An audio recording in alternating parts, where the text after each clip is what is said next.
Um, Good evening. So today is November 15th because it's past midnight and it's 12:39 a.m. of November 15th. My name is Rinaldo J. Aguiar Marcano and I'm recording this session from my home at the 2302 Britton Ridge Drive, Katy, Texas 77494. And this is a continuation of, so this is the part two of the session that I started on just a couple of hours ago. It was started on November 14th around 11 p.m. Yeah, like almost 2 hours, an hour and 40 minutes ago. So this is the second part of that session, and this is a technical session. So this is dedicated to people that work on technical teams at law enforcement agencies, right?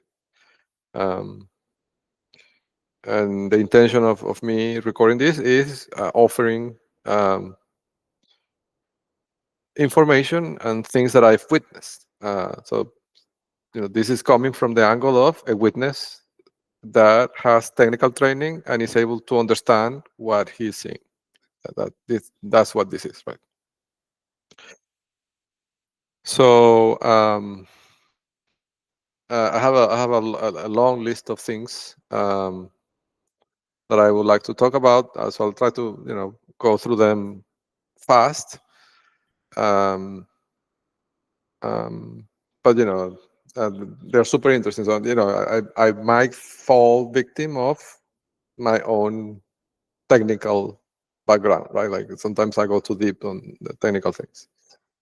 I mean, deeper than needed, right? So I kind of pre-sort them in a way that kind of makes sense. So the first observation is, I'm gonna jump right into it, right? And this I want to be very careful and explicitly say that maybe this is a good point to say this, right? There is something that I've been meaning to say to people that I think when this thing is investigated, right, and uncovered, there's going to be many people that are going to realize that they're targets, that they've been targeted, right, for probably a long time.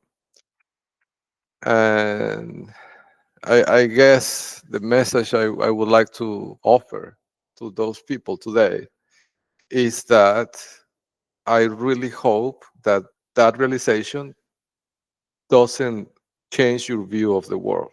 And and I'm telling you this as a witness, right? And somebody who has been targeted, right?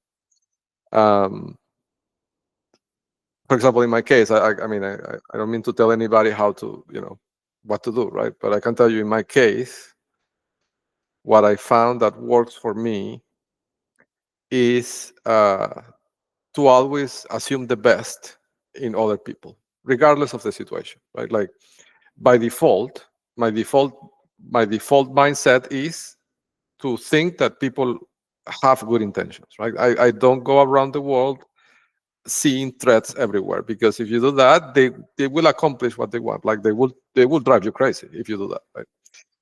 So my recommendation would be always assume the best in other people, right? Unless they prove you wrong, right? Like if they do something like what Troy Pickett is doing, right? Filing this fraudulent document to deprive me from property, then I can say with certainty, this is an agent of the criminal network, right? But by default, I operate under the assumption that everybody has good intentions, right? Until I see proof, right? When I see behavioral proof or data, or the technology tells me, this is the real thing, then I adjust my behavior, right, based on that. But it's not my first thought, right? Because you cannot be seeing threats everywhere, right? And it's also, if you think about it, right, even from a tactical point of view, it's counterproductive, because if you see threats everywhere, you are not going to be able to recognize the real threats.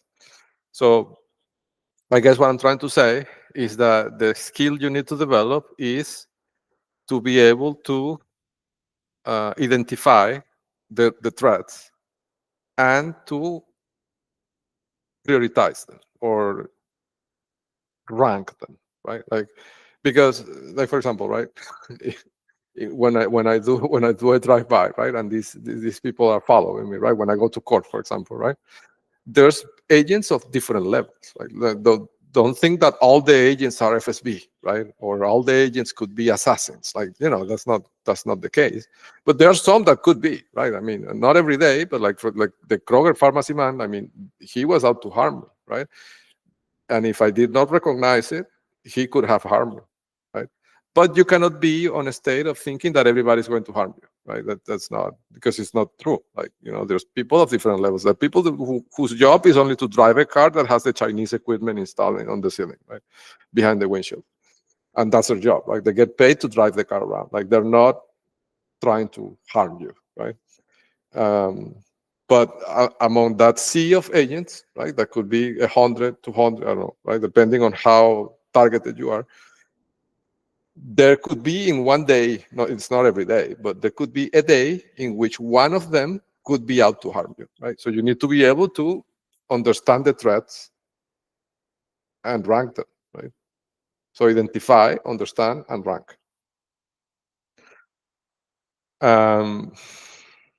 But by default, assume the best on people, right? Because remember, there's 98% of people in the world that are not part of this network. So you can't put everybody in the same bucket, right? The reason I'm saying this is because of the following observation, right? That this came from the media pipeline. And this, I described this in the book. I built this pipeline over a year ago, right? I started by transcribing Netflix shows from Luminant Media and then ingesting them in the pipeline, right? So I have this thing running, and the thing flagged a segment on a news program called 60 Minutes, which is a famous program. And this is what I'm saying, assume the best. I'm not saying that the producers of 60 Minutes are in the network. I'm not saying that, right? And I'm not saying that the person that they interviewed is part of the network. I'm not saying that. But there is content in this news segment that was picked up by the anti-manipulation pipeline. So I'm gonna tell you the observation, right, without making any judgment about how this could have happened. So I'm gonna describe the segment. The segment is a segment of 60 minutes recorded on October 25th, 2025. So just a month ago, right? I don't know exactly the day in October. It could be less than a month ago. It could be weeks ago, right? 2 weeks ago, 3 weeks ago, I don't know. The segment features a general of the US. I don't know exactly what department, but I think he's a general. And he's explaining that the Chinese hackers are hacking or targeting US utility companies. And in the segment, right, the interviewer asks a series of questions, and they get to the conversation in which basically it's implied that this could be a preparation for a war, right? And this is portrayed in the segment as a serious observation, right? The reason this got flagged is because this narrative contradicts what it's in the books and in the GeoIndex, right? Like, the Chinese hackers are not targeting the utility companies. The Chinese government owns the utility companies, like Centerpoint or Inframark, right? And they use them actively to gather data, consumption data in the segment, right? It is said that this data, the train of thought in the segment is that this has to be a preparation for a war because this data holds no intelligence value. And I can tell you from first-hand experience that this is not true. Like, this data is tremendously valuable for intelligence. Like, for example, the electricity consumption. When I was running the clusters in my home to compute the data, these people were monitoring the consumption of the electricity because that tells them how many servers I'm using, for how long, for how many hours, when I'm running the servers. Like, this gives them valuable information to intercept the downlink, to do a series of things. When I was at Baliside, the Chinese man in front, the one at the 26711 Baliside Drive, the Chinese agent, right, in the Salt Typhoon house, they would cut off the electricity of my home to see if the cameras came off. Right? So they wanted to see if I had backup systems in the camera system because they were planning to break into the house. So of course, the utility companies are of tremendous intelligence value to the Chinese, right, and the Venezuelans, right, when they're targeting someone. But in this segment, it is said that this data has no value, that it has no value to. So, there's a series of statements, I guess what I'm trying to say, in this particular 60-minute segment, there is a series of statements that seem misleading, right, to the reality. The reality is that this data is valuable, not only the data, the control over those companies, and the control is not achieved through hacking groups operating remotely from China. The control is achieved by owning the companies and controlling the top executive positions in the company, like at Centerpoint and Inframark. So, that segment got flagged. Now, as I said at the beginning, I have to assume the best of people. I'm not saying that the producers or the interviewer or the general are part of the network. I'm not saying that. But somehow the end result was this. Maybe the general has advisors that fed him bad information. Right? But somehow the end result is that the content in this segment seems to deviate the attention to an alternative narrative that is not as bad as the reality. Right? So that's the field observation. Sorry. The second is very exciting. I want to talk about, and here you will see why these people are super, what I said, right? That they are super creative. That if they apply this level of engineering to do good, they would be a world power without having to steal secrets from anybody. Right? So this is a technique that I observed over the last few days, which achieves two goals, right? It's signal interception, of course, but also being able to pinpoint the geographical location of an object, of a target, really, of a person, like the precise geographical location based on signal triangulation, based on elimination. And I know it sounds complex, but I want to describe how it works, right? But before I describe how it works, let me tell you what is the problem they're trying to solve. The problem they're trying to solve with this is, let me share my screen with you.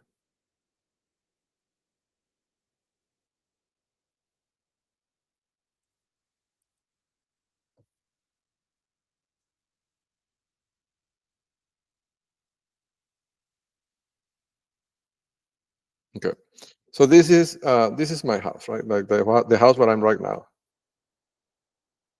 and the house of Robert Mueller is just right here on this corner.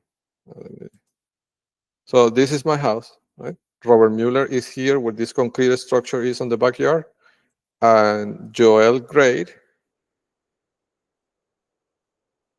is here, right? And the incident of the black Tesla transmitting signals to Joel Grade's house was the black Tesla was parked here and was pointing to this point exactly, on Joel Grade's house. So during this process, right, to occupy my mind and to be able to think and relax, I run on my backyard, right? Because that's the only place where I can run safely because I have the fence protecting me, right? So I run in this backyard. Now, they know because I published this on the website that I figured a long time ago, more than a year ago, that their system, their network, uses an encryption system where the encryption key is derived from the precise location of where the exchange is happening. And this is a type of security. Why? Well, because only them know where the exchange is going to happen, right? So say that they plan for two agents to meet at this point, right? And to have an electronic exchange at that point. So the encryption key that they use, that gets used in this exchange, depends on that geographical location, which only they know, right? So this obscurity around where the exchange is going to happen adds a layer of security because the encryption key depends on that, right? And because they know I know that, and I know how powerful that technique is, they believe, and I'm not, what I'm going to say here, I'm not going to, how do you say that? I'm not going to agree or deny on what they may be thinking, right? So what I'm saying is not an implication that yes, this is what I'm doing, or not. I'm not doing it this way. I'm not going to give them any information, right? But they believe that I'm using a location-based encryption key, right? So they need to, and they believe that I'm doing the exchanges while I run in the backyard. So they need to know the exact location. So when they capture bytes with the sensors that they have around my home, they can try to produce keys using those locations, but they need the precise locations, right? Real time. So that's the problem they're trying to solve. They can have the location because they are not inside of the backyard, right? And they've tried different things, like putting objects in the backyard and like to create visual anchors, right? That then they can observe from the houses and try to infer, but it's not working, right? So they came up with this brilliant idea, right? And it's an idea based on triangulation. The problem with this is that it shows coordination between Joel Gray, the Ryan, what is his name? Let me find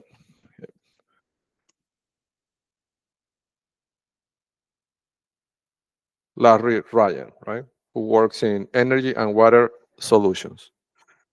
Um, so it shows coordination between Larry Ryan, because his house is being used for this, Joel Gray, because his house is being used for this triangulation, and the Chinese safe house at the 2310 Britton Ridge Drive, because their house is being used for this.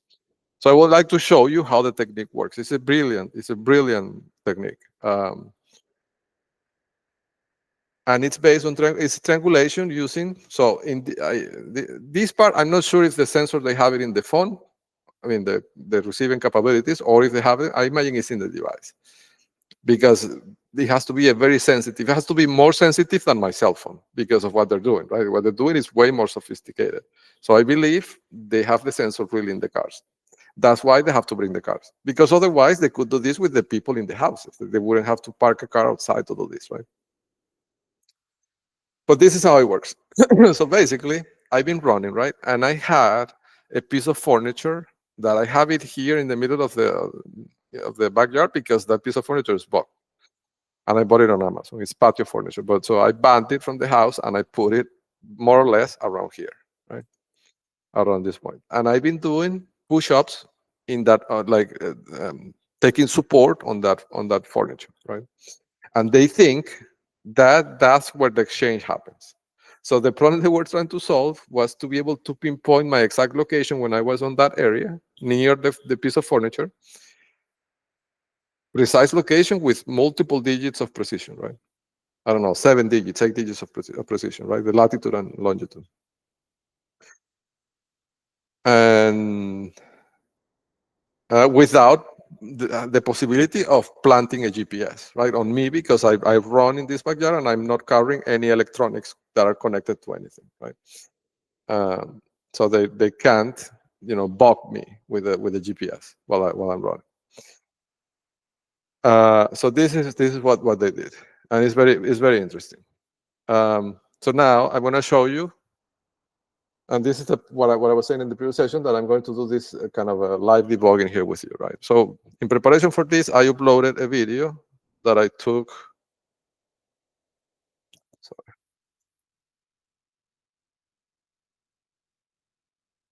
with the drone. This one over here. So this is the furniture that I was describing. That I'm. Let me see. I think if I reduce this, it would actually be, yeah, better. So this is the furniture I was describing, right? Where I take support to do the push-ups. And the furniture, I moved it already because I saw what they were doing, right? So my countermeasure to their countermeasure was to move it. But originally it was at this point, more or less over here. And you can see that the grass is kind of damaged because I had the furniture on top of that area, right? This is relevant because I'm going to show you how the triangulation thing works, right? So this is what I took the drone out to film this. So these are the homes, right, of these agents. And you can see these are beautiful multi-million-dollar houses, right? So this is Joel Grade in front of my house, right? This is where the Tesla was transmitting the IR signals on March 27, 2025, 12 hours before my son was taken, because I posted that video on YouTube that night. Then they took my son. So let me show you the players here, right? So you see there's 3 key vehicles here, right? So one is parked in front, and these cars appear in this place when I went outside to run. Like the cars weren't there, right?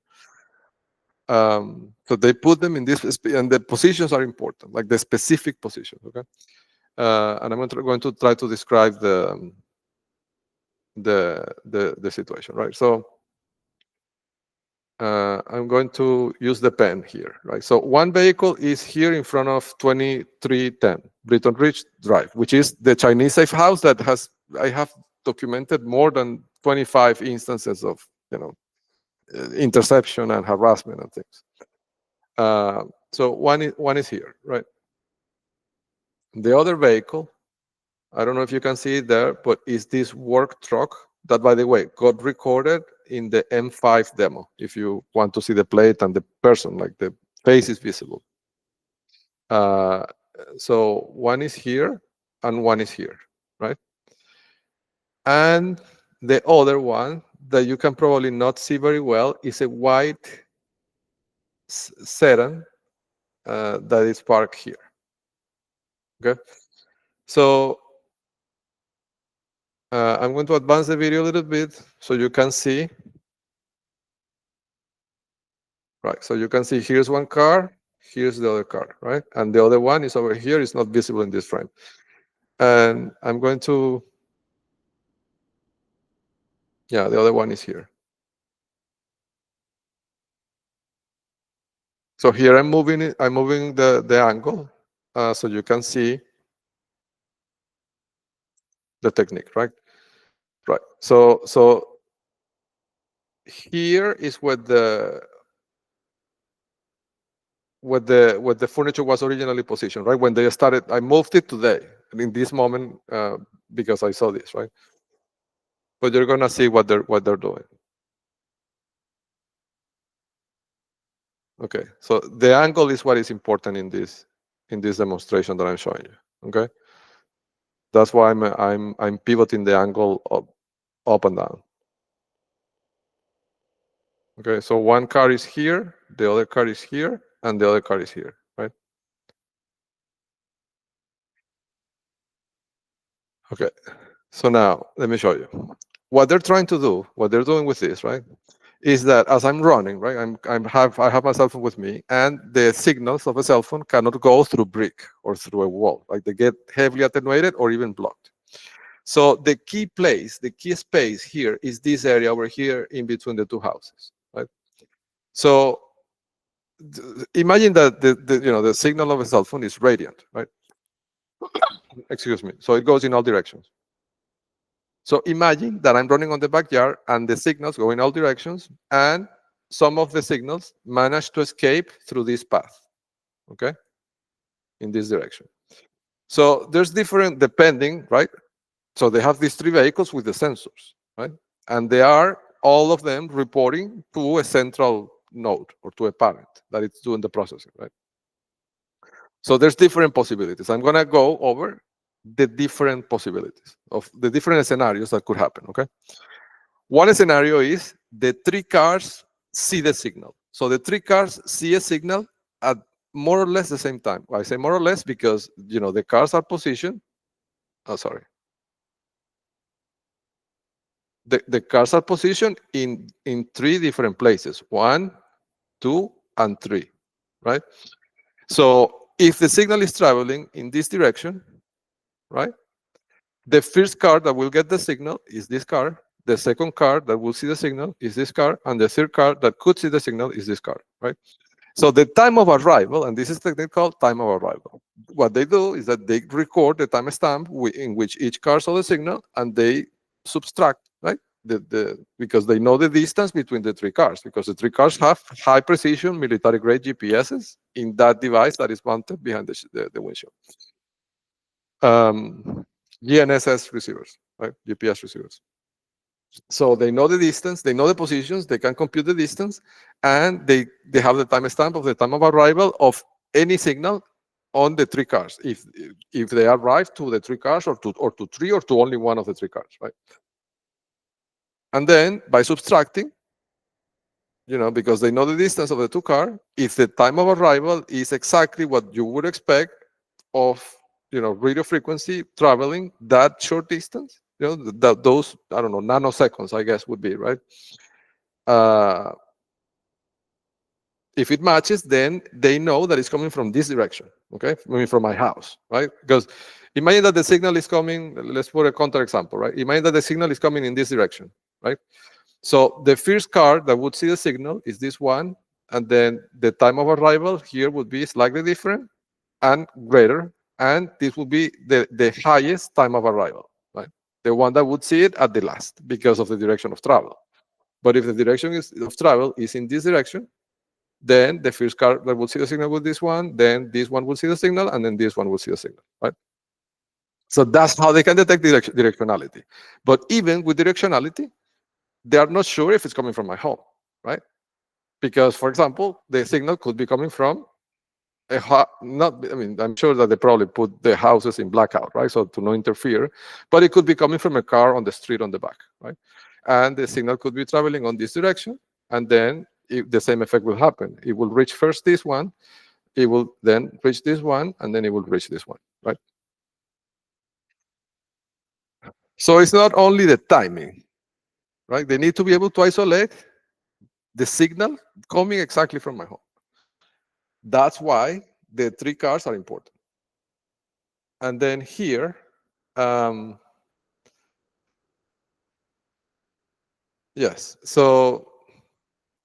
But they can detect directionality with the time of arrival. But the reason why they position the three cars in these specific places is because if the signal is coming from my home specifically, there are different scenarios that could happen depending exactly where on the backyard I'm located. Let me tell you what I mean.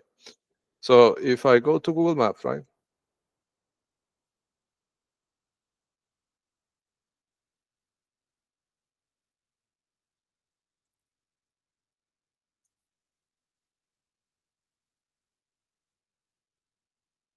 I'm going to do this in Google Maps because it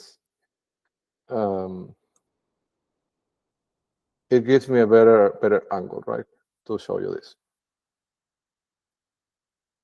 Okay. So this is my home, right? Where I'm putting this X over here. So imagine, right, that I'm standing here. Let's see if I can put this. Oh, interesting. Okay. So I'm going to mark with a color blue where I would be, right? So imagine that I'm here, where this X is, right? And I'm going to mark with red, the signal, the direction in which it would travel, right? And remember, this is a radiant signal, right? So it would expand as it escapes, right? So you see, one of the cars was here, right? So in one of these radius, right, it would hit the car that is here, it would hit the car that is here, and it would hit the car that was more or less here, right?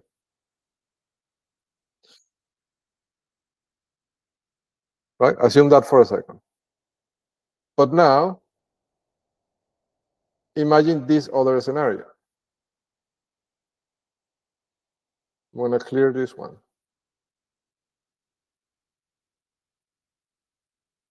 I'm going to zoom in also so you can see better what I mean, right? I'm going to put two different scenarios here. One is going to be blue. So two potential positions of the runner, right? Imagine position number one being here, and position number two being here, right? So they're very close by, but the effect is completely different. Why? Well, because of the angle, right? So you see, this angle makes it so that the corridor to escape for the signal is different. Let me show you. Right? The corridor here is this one, but here is more parallel. Sorry. I'm going to try to make it more parallel, right? So you see, so if I'm closer to the fence, the car that was parked here may not see the signal. You see? So depending on the angle in reference to that corridor, that imaginary corridor that I'm describing, that is on this fence, that it's not solid. That fence is kind of a set of bars, right? So there's empty space in between the bars, and that's how the signal escapes. So the angle in reference to that corridor makes it so that it's possible that one or more of the three cars may not see the signal, right? So, for example, in this example, right? If I'm going to talk about cars that are not seeing the signal in what I'm saying now, right? So imagine that this car does not see the signal. What it means is that I'm closer to the fence, right? If this car sees the signal and this car sees the signal, but this other car does not see the signal, what it means is that I'm closer to the wall of the house, right? And I mean, so this gives them, imagine the power of this, right? What I'm saying is just by ablation of signal in one or more of the sensors, they can understand the relative position, I mean, the actual position of the target within the backyard. And if you add to that they have the time of arrival of the signals and they know the speed of propagation of the signal, they can figure out exactly. I mean, if you know the path and you know the distance, you have the point. I mean, those are the two things you need to pinpoint the exact location. So what I'm saying is that with this technique of these three cars, these three sensors, and that narrow opening, they can pinpoint my location precisely as I'm running in the backyard.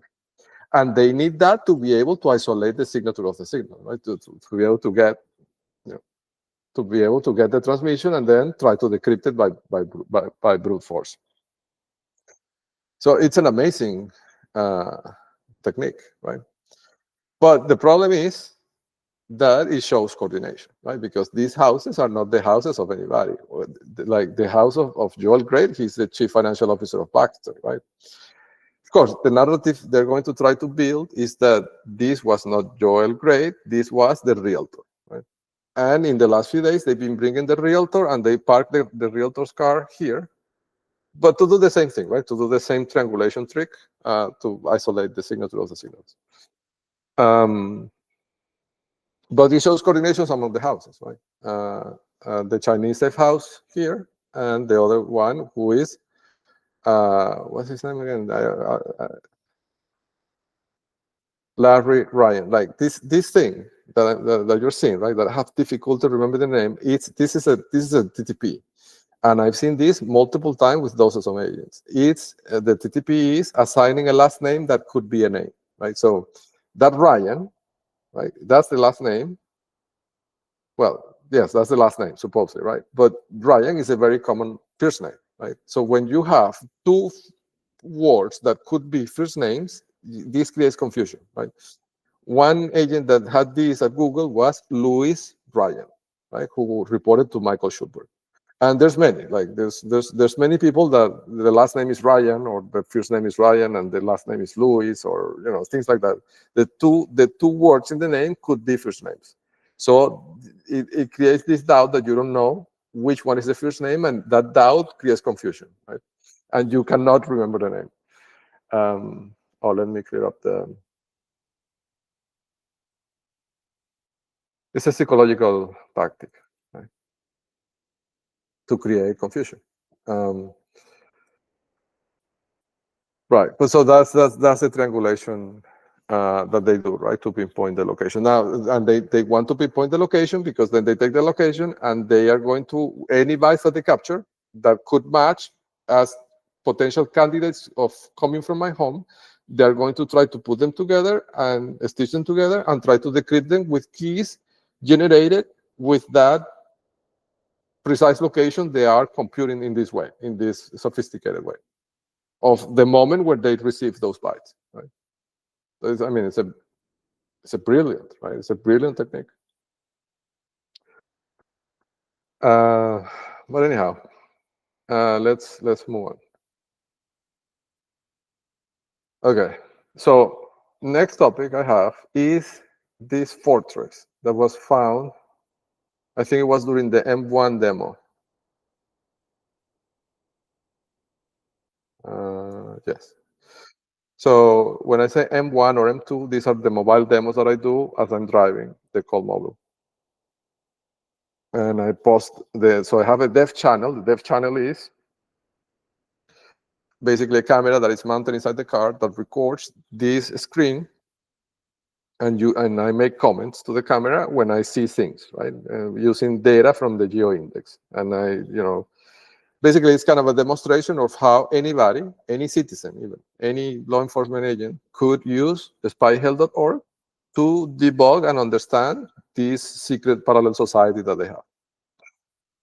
So in this demo, exactly, so this is M1. M1 means that it's the first mobile demo that I did. And this was this was on November 12th. You can see the date here, 2025. So on minute 1637, I'm debugging an area, and I show on the screen, you can see on the screen how I do it. And debugging this real time, this is not a scripted, I did not plan this anything, right? It found a very interesting property that looks like a military fortress, that it's very close to Lake Buena State. And the address of that fortress is 24623 Saddle Spur Lane, Katy, Texas 77494. And I'll show you what it looks like. It's marking the GeoIndex. It's heavily protected, buffered with buffer zones. And it was co-clustered by the pipeline with Alejandro El Tuerto Andrade. For people that are not familiar with him, if you do a Google search, right, he was a Venezuelan government official. He was a military figure that participated in the coup d'etat with Chavez, right, which then resulted in 1998, they taking power in Venezuela that they still hold today, almost 30 years later, right? So El Tuerto Andrade was a childhood friend of Chavez. And he got, hit pretty hard by federal authorities. And he had a house that got seized that was one of these equestrian properties. So the equestrian properties that are, I'm not saying that every equestrian property in the US or in the world, I'm not saying that, but the ones that are marked in the GeoIndex with high paramilitary score and are in equestrian streets or equestrian neighborhoods, the equestrian theme in the GeoIndex means a financial node of high importance. So this fortress, which is located, let me tell you where it is one of those.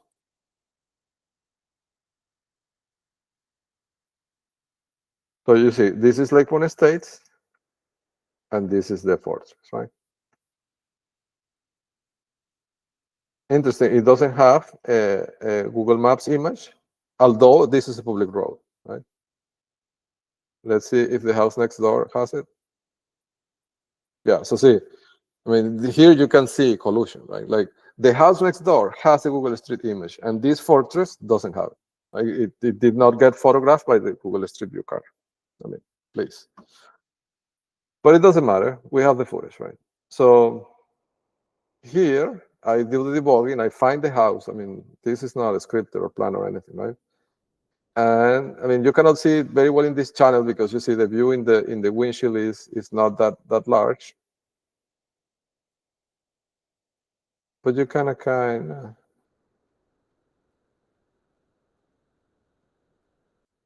Let me see if I can show you.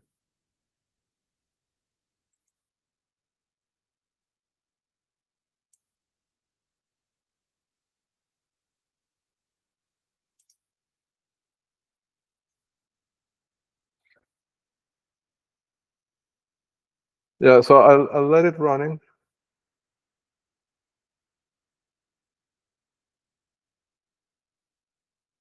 No, I think I already passed that.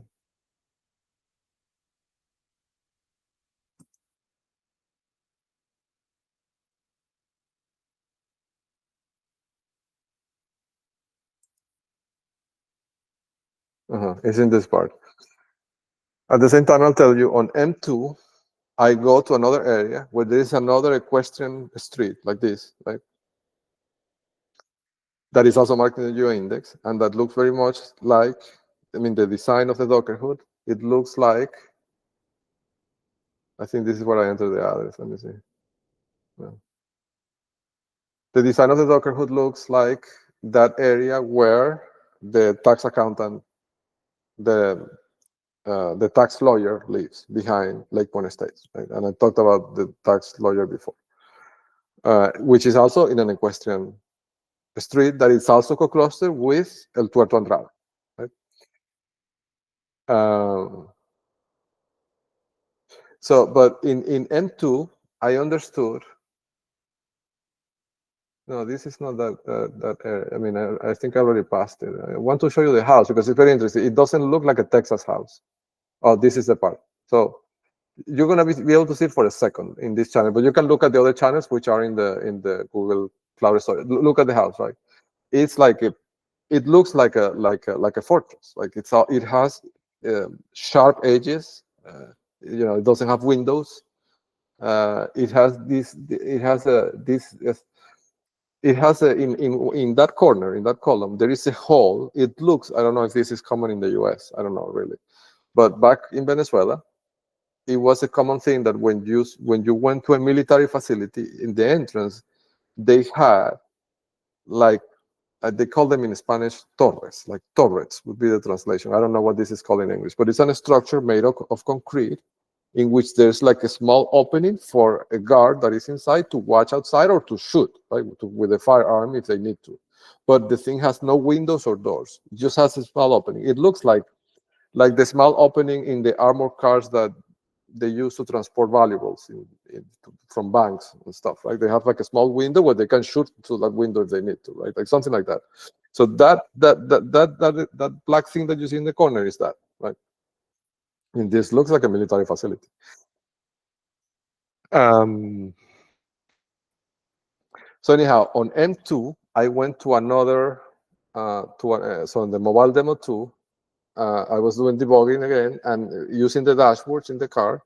I went to another facility, to another equestrian street. I ended up there without design. Like I did not script this. Like it happened organically. So Tamarron is an important part of the network, right? And on 1463, let me see if I can find it, right? Let me see.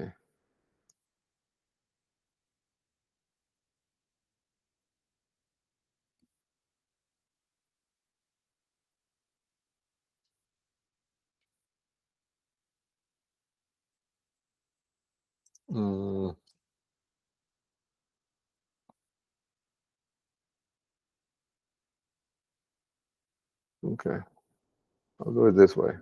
Yeah, so this is 1463.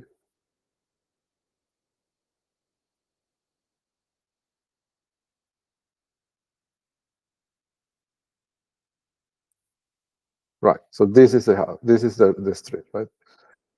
So Rose Lane, right?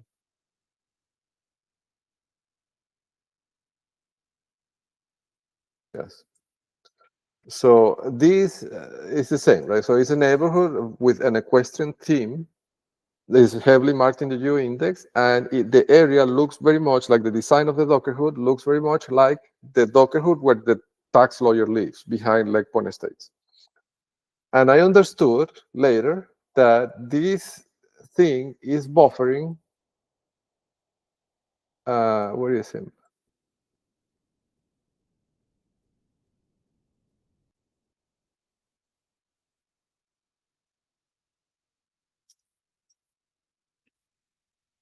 Yes, you see. So this is the house of Michael Cohen, right? Michael Cohen, right? Michael and Angela Cohen are friends with my former partner, and they even took me to dinner once. And anyhow, they built this monstrosity. They own these two houses next to each other, and you see the buffer that they have. Right on the back, they don't have anything. They have a buffer zone, and they have the prominence empty lot marker next to the second house. Right. So this is really a mini compound of the Cohens. Right. So this house is a monstrosity of 14,000 square feet that has even a bowling alley inside. To give an idea of the level of luxury, right? I mean, there's nothing wrong with. I mean, if you have the means and you earn the money, right, doing honest work, enjoy it. I mean, there's nothing wrong with that.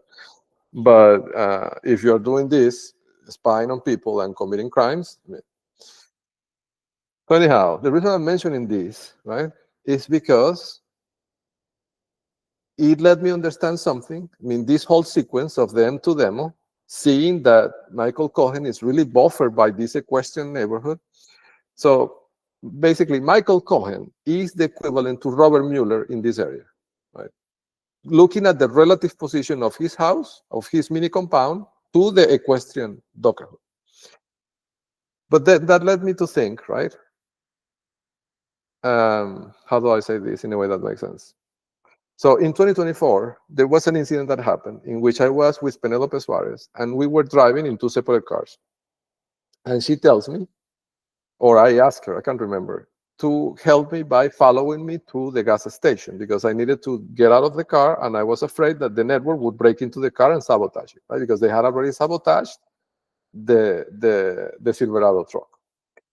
So she said, "Yes, I can follow you, and I'll watch the car while you go to the convenience store." It was something like that. While I'm at the gas station, and this was, I'm mentioning this because this could probably be checked by authorities, right? So, and I'm mentioning this because it's a brilliant piece of deception, really. It shows the level of sophistication of these people. So this was in this gas station that is close to my home and very close to the preschool of my son. It's a Shell gas station. Where is it?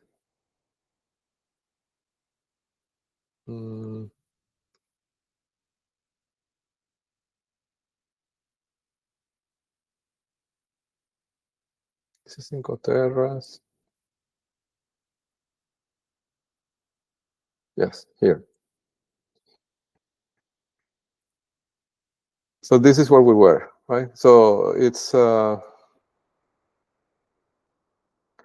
9630 Spring Green Boulevard, Katy, Texas 77494. And it was on an evening, maybe, I don't know, 9 p.m. or something like that, 8 p.m. And Penelope parked her car in this aisle, in this, where the pump is, in this place. So as we're here, Michael Cohen is here on his Cybertruck, okay? And at that point, there were not many cyber trucks in the road. Like there were just a few, and he was one of the first people that got one, of course, right? And I see the truck, and I see him, and I recognize him because remember, he invited me for dinner. We went to have dinner at a restaurant, the four of us, not long before that. So I see him, right? And he's changing vehicles as I see him, right? Meaning he was getting out of an older truck and then got into his truck and drove away. The implication was that he was following me, and he was one of the people driving. Like, when in the early days before I captured the GeoIndex, I realized that they were following me and that they were using rental short-term vehicles, right, or short-term rental vehicles. So the implication of that sequence that I saw that day at the gas station was that Michael Cohen was basically an Uber driver for the network, right? And when I see when I understand 2 days ago that I see the equestrian Dockerhood and that it's buffering Michael Cohen, the question that I asked myself was immediately, why would they protect a low-level driver with the question Dockerhood? It doesn't make sense. Then I understood. He is not a low-level driver. He is a super important agent. That entire sequence at the gas station was intentionally designed to make me believe that he was the equivalent to an Uber driver, but for the criminal network, right? That he was changing vehicles to follow me, right? He is not following. He wouldn't be following, like organically. His job would not be to follow me. His job is to operate on high finances, right? That's why he has a hedge fund. But the entire sequence, I believe, and they could pull it off because they knew that I was with Penelope and they knew that I was going to go to that gas station, right? So they positioned him there ahead of me. So when I arrived to the gas station, I find him switching cars. And I'm under the impression that this is a low-level person, right? But that's not the reality. And you can see that not only because of the 14,000 square foot mansion with the 4 lots surrounding it, right? But because the equestrian neighborhood is there to shield him, to buffer him from the FBI. So this tells you that he is really a very high-level financial player, right? Comparable to the tax accountant, right? Or comparable to Robert Mueller, right? In Lake Point Estates. Maybe not to that level, right? Because otherwise he would be a Lake Point Estate. Lake Point Estates is la creme de la creme, as I said the other day. But functionally or operationally, his role is equivalent, right? At a lower level than Mueller, but he's equivalent to that. Right? And he is in the financial game because he has a hedge fund. Right? So I think, and during the conversations I had with him, he always talked about his boss in the hedge fund. So he told me that he worked for a hedge fund, and he told me about his boss. And he told me, for example, to give an idea, he told me that he built the bowling alley because he saw that his boss had a bowling alley in his home. But with what I'm seeing, I believe that when he talks about his boss, he's talking about himself. Like he is the boss. He is the one that controls the hedge fund. Like that would be my hypothesis based on the data that I'm seeing. But this gives you an idea of the level of deception that they apply, right? And it worked. I mean, they had me believing that he was a driver of the spy vehicles for a year and a half, right? It was not until M2 2 days ago that I realized the reality. But that's the beauty of this, right? That with data and engineering, you can see through the deception. But it doesn't work. Anyhow, to make it short, both Michael Cohen, Angela Cohen, and the tax attorney, the 3 of them are co-clustered by the data in the GeoIndex, using that data and the question themes and other features in their homes with El Tuerto Andrade, who was the treasurer. I mean, El Tuerto Andrade, I don't think that he was he was a treasurer of Venezuela. That's why in the federal charges that you can find on the news reports, they talk about embezzlement of millions of dollars, right? So go figure. Okay, the next topic I have, and this one is amazing. It's so well here I think I should give you a bit of context, right? Because what I want to say, I don't know. This is a topic that there's a bit of taboo on this topic, right? Let me. Right. So during this process, I've been doing one of the things that this is an asymmetric effort for me, right? Obviously, they have infinite amount of resources and people, and I'm just a little guy trying to survive this, right? So during this process, I've been doing a series of things to disseminate information. Like, for example, to implement the identify, evoke, and expose framework, right? That I use to, what I was saying at the beginning, right? Like I start by assuming that people have good intentions, right? Everybody. But if I show them a piece of information and they react in a way that is criminal or is malicious, then I know that they are, right? And then depending on what they do, on the gravity of what they do, I decide what step to take, right? Like, for example, in the case of Pickett, what was my step? To file the evidence of wire fraud with the federal court in the 2 cases, so he cannot escape, and to file it with the FBI, with the public corruption team, and to report him to the IRS, right? So he will not be able to escape because he kidnapped my son, right? Depending on the gravity of what they do, I react, right? Now,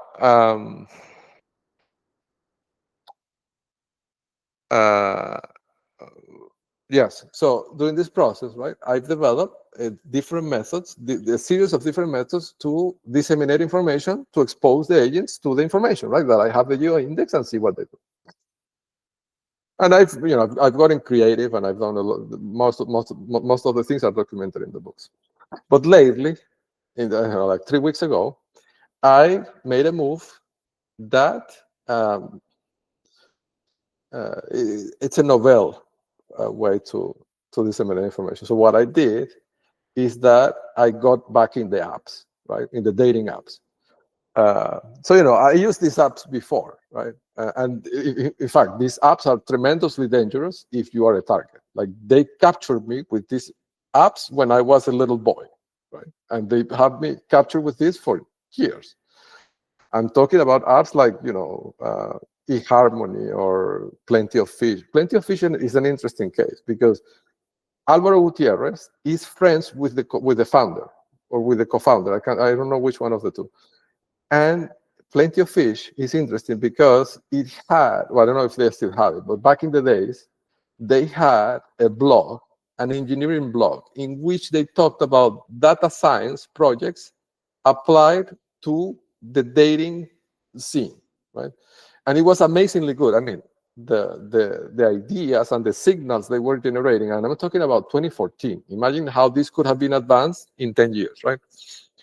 So they use data science, I mean, Plenty of Fish, openly, right? And they have a blog of engineering, or they had it, I don't know if they still have it, that I read that blog consistently, because the ideas, and I mean, some of the things that I do today, I learned them from them, right? To give an idea. But anyhow, so I got back in the apps and I created a profile, right? Can't recall, the world has changed significantly since I was on these apps. So I know I created a profile on Tinder, and I created a profile on something else that starts with H. I can't recall the name of the app. Hinge or something like that. I don't know. But the profiles that I created were designed to expose, because in these apps they have the agents, right? So I wrote them in a funny way, in a way that sounds funny. And if you're not an agent, you would not understand what I'm saying. But if you are an agent, you would understand, right, what I'm saying.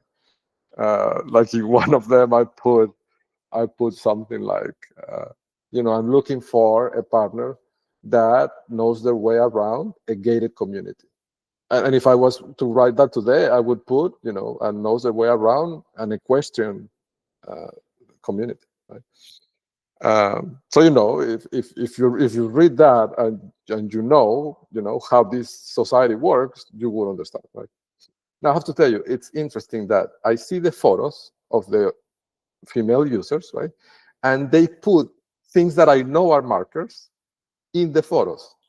This is super interesting. I mean, they identify themselves in the photos in these dating apps among themselves, because it's a closed society, right? If you're a female agent, you are not supposed, I mean, you wouldn't want to be really dating somebody who's not in the society, right? Because then you wouldn't be able to, work together and advance together in this society, right?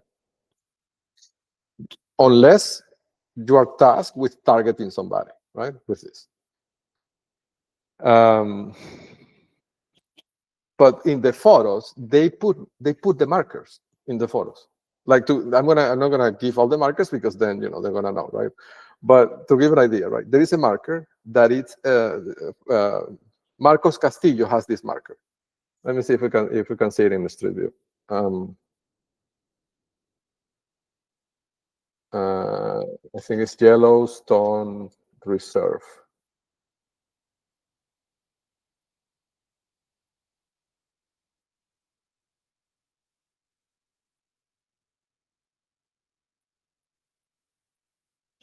I'll find it by hand.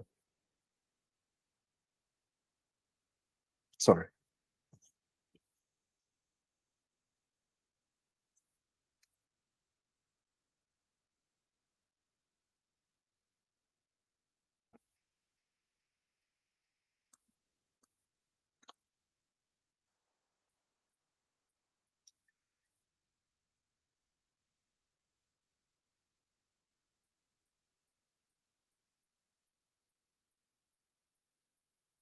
I don't know what's happening. My Google Maps is not okay.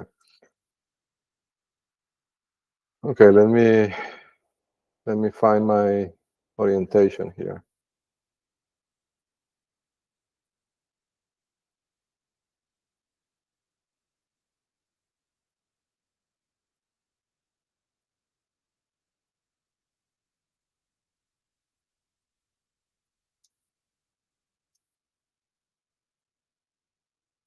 I think it's probably easier if I do. What?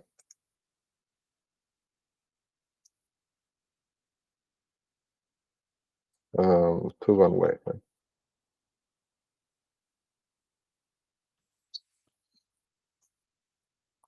Okay.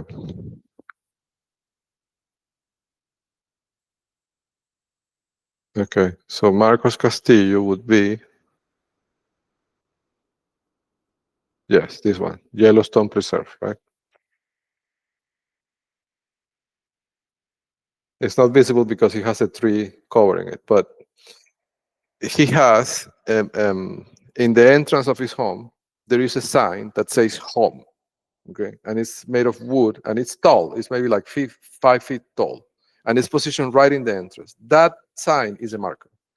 Like, and I'm telling you this based on the correlation of houses that have this sign that I have recorded with the cameras, and the sign is detected, and it's a standardized sign. Like, this is a standard sign that they give to the agents.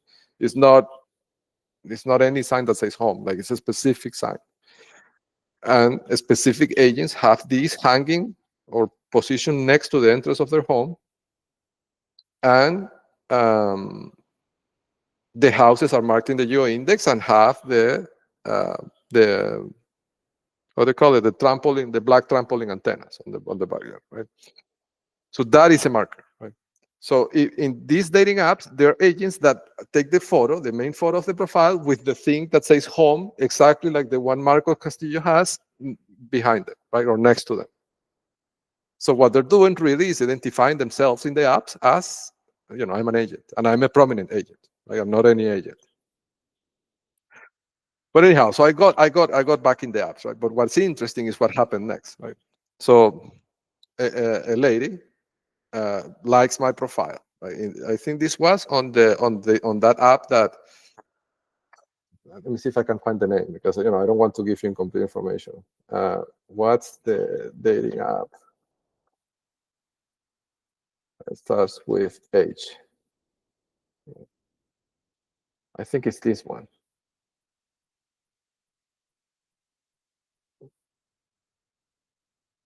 I think it's Hinge.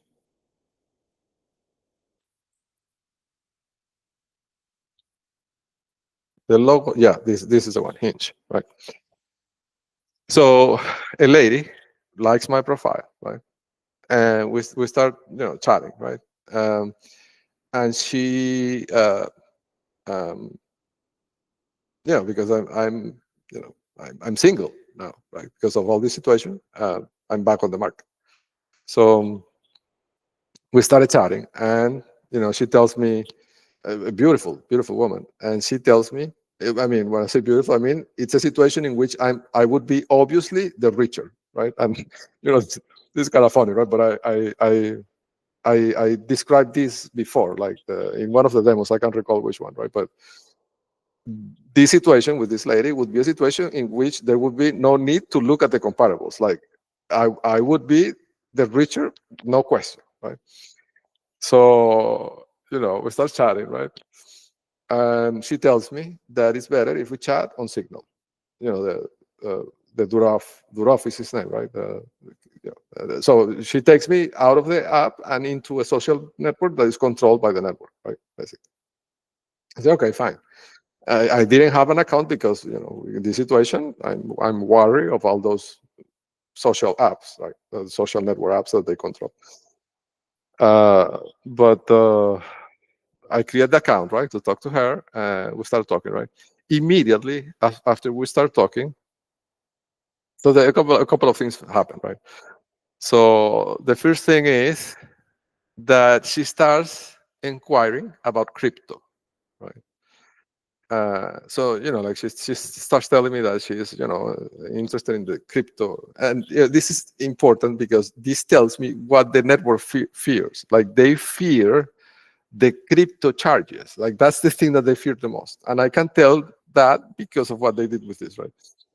So she starts inquiring about my opinions about crypto, right? To which I said, crypto is a sham. It's just a mechanism of China and Russia for creating a parallel unregulated economy to commit, money laundering. And when I said that, she stopped talking to me. Like she didn't say anything else.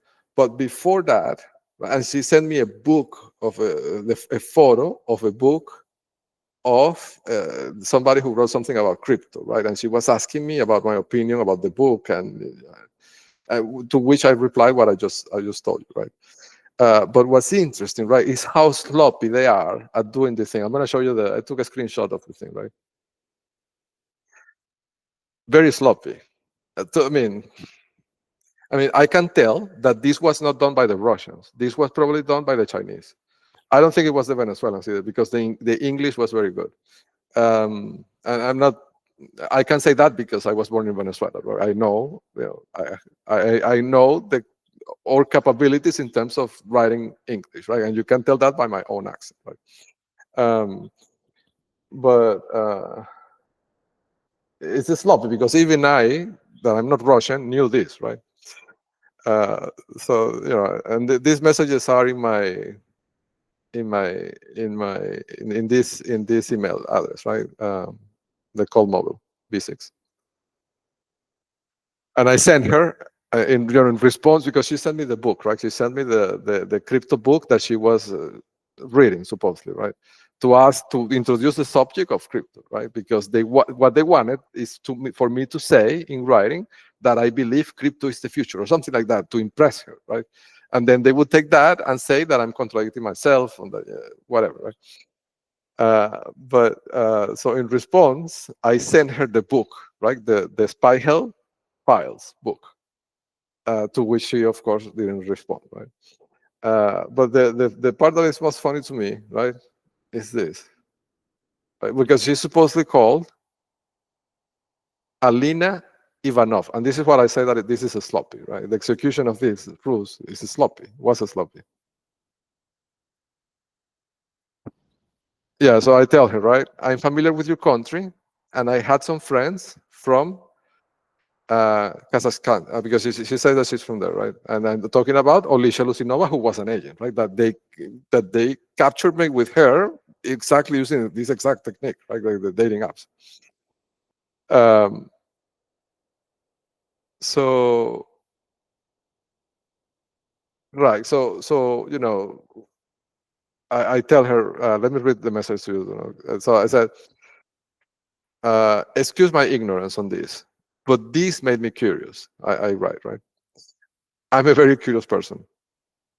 And then I say, in Eastern Europe / Eurasia, isn't it the custom that the last names of women usually end in VA, like Luzinova, right? My ex-girlfriend, right? I'm asking because your last name ends in Nov, not Nova. You see, she's supposedly called Alina Ivanov, right? She should be called Aliva Ivanova if she's a woman, right? but the last name implies that she's a man. I mean, I'm not 100% sure about this because I'm not Russian, right? But from what I understand of that part of the world, that's the custom, right? That if it's a woman, it should be VA, the last name at the end. And if it's a man, it's off. Right? So what this is telling me is that this is really a man catfishing me, right? And he put his man last name in the it's a sloppy, right? But this tells me that this is not a Russian person, because a Russian man would know this. The reason why the executor of this sloppy ruse didn't know it is because he's not Russian. He's probably Chinese, right?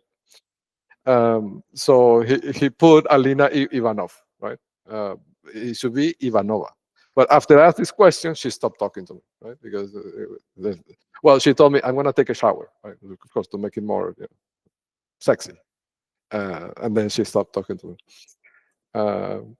But anyhow, this is one of the countermeasures that they're applying these days. But this tells me that what they really fear is the exposure of the parallel economy. Like that's the thing that they fear the most, right? Because it will touch the money, right? So that was a good confirmation. Yeah. So again, the apps are very important, and I'm there. So the play dynamics. So yes, so we talked about how they are flooding the markets. I mentioned this in one of the mobile demos. To give you the story short, the pipeline identified the nuclear set of the agents with the W, the set that is based on set theory, the mathematical concept. And these are plates that have one or more characters W when straight or rotated 180 degrees. So for example, an M would qualify as a W. This I haven't said before, but this is an inference, and I'm going to say it because I don't know, maybe it helps, right? But it's not, the confidence level is not high. But maybe I should give you more detail, right? Before I tell you the hypothesis. It's just a hypothesis, okay? It's not confirmed. It's not, the confidence is not high, but it's something that could be what they're doing, okay? So that's what I'm going to say. I'm going to tell you how the inference was derived. There is a technique in information retrieval systems which is based on the absence of co-occurrence, so the opposite of co-clustering, so the absence of co-clustering. The idea is, if you analyze a large corpus and you see things that never occur together, it's because they're related. They could be synonyms of each other, right, to that level. To give an example, if you analyze search engine queries, any search engine, right, and you look for things, you focus, let's say, on automotive queries, okay, you will see that you almost never, when it's a phrase or a query that describes a thing. Let me put an example very specific to tell you to show you what I mean. Imagine that we focus only on queries that are descriptive queries that talk about vehicles and their color. Right? So you would see things like red Tesla or black Tesla or red car, right? If you analyze that subset of queries only, if you isolate them and analyze them, you will find that you will never see things like Tesla and car in the same query. It would never say a red Tesla car or a black Tesla car. That tells you, because you're doing this analysis at a large scale, that this tells you that Tesla and car are synonyms. Right? Or, for example, car and truck. You would never see them together. You would see a red car or a blue truck, but you would never see a red truck car, right? And so the absence of co-clustering across this large data set tells you that they're really related. So using a technique derived from this principle, I built a system, and it seems to suggest what I'm seeing. This is a hypothesis. It's not proven or anything. It's just a hypothesis. It seems to suggest that they might be doing, I don't know how to even describe that, but it would be sort of a semantical synonymization of letters based on typographical similarity. So the idea being that, for example, a W in reality converts to two V's, as in Victor. So the W is really two V's. And the M inverted is also two V's. And the N is an I and a V. Right? So it's a way to pack more characters together. So when you see a WWW, it really means 6 V's, right? So the V is the meaning character and the repetition is the level. So this is an agent level 6, right? So that's why the MMM and the MWM and those people are FSB, right? Or 7 high level. Because they're level 6, right? It's not 3 characters. They're packing into the W 2 characters. And what they're really repeating are 6 V's in a plate that has only 3 letters, right? But again, it's unproven at this point, but it's very suggestive, right? What I'm saying. The observation is because you would rarely see a plate that has WV, right? This is why I mentioned the thing about the absence of co-occurrence, right? Why? Because they pack them together into the W, right? So they have no need to put the V in it.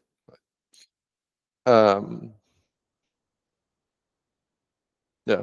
The other thing that was signaled by the pipeline is that the question, remember the Kitty Hawks? That's a street name marker for the Docker hoods with wings where they have the pilots. So the questions, neighborhoods, Docker hoods are the equivalent to the Kitty Hawks, but on the financial world. So there's also a similarity score in there between the Kitty Hawks and the saddle something, right? So that was also interesting.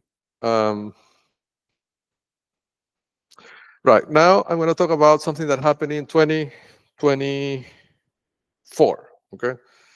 And this was a brilliant piece of deception, right? But it's interesting because it clusters ICE agent Enrique Morales with somebody from the Valley Side cluster, right? So that raises the stakes. So I'm going to describe the sequence, what happened, right? So this is describing the book, how they introduced me to Enrique Morales. And I'm going to give you another piece of information that I've never said before.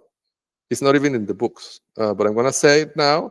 To be honest, I don't know. I don't know what this would be, right? It feels like it could be a criminal offense, but it was subtle. But I'm going to say it in case, right? So the sequence was, I was running with Penelope. As we are coming back running, in fact, let me show you in the map, right? So this is recorded with all the details. Because, I'm the guy with the receipts.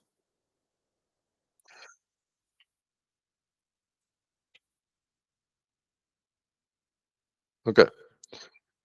So I'm running with Penelope in this park where Agent Enrique Morales has the house. Let me find it. Yeah.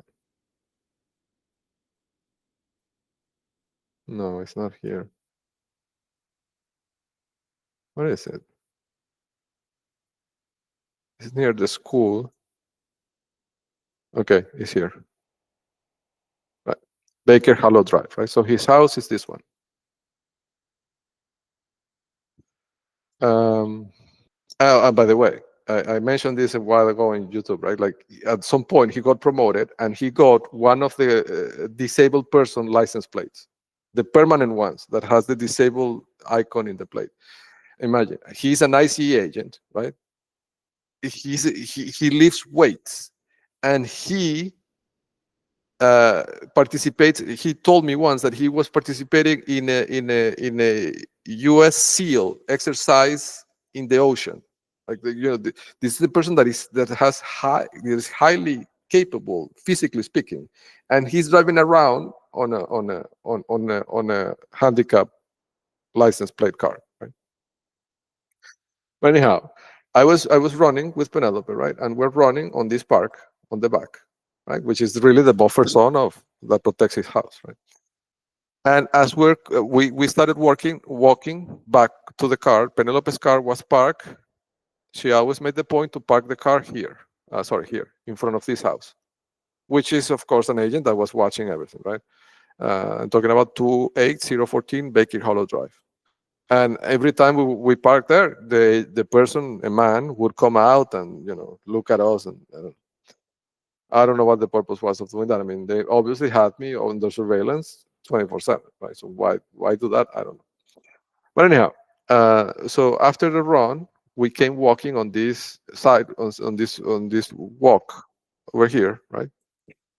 And Enrique Morales is unloading 2 assault rifles from a truck, but like huge. Like they were like, when I saw the rifles, I became frozen. I became paralyzed. I couldn't move. I got instantly paralyzed. And I don't know. I'm not a person that is fearful, but there's something wired in your brain that when you see a weapon of that caliber, your mind becomes blank.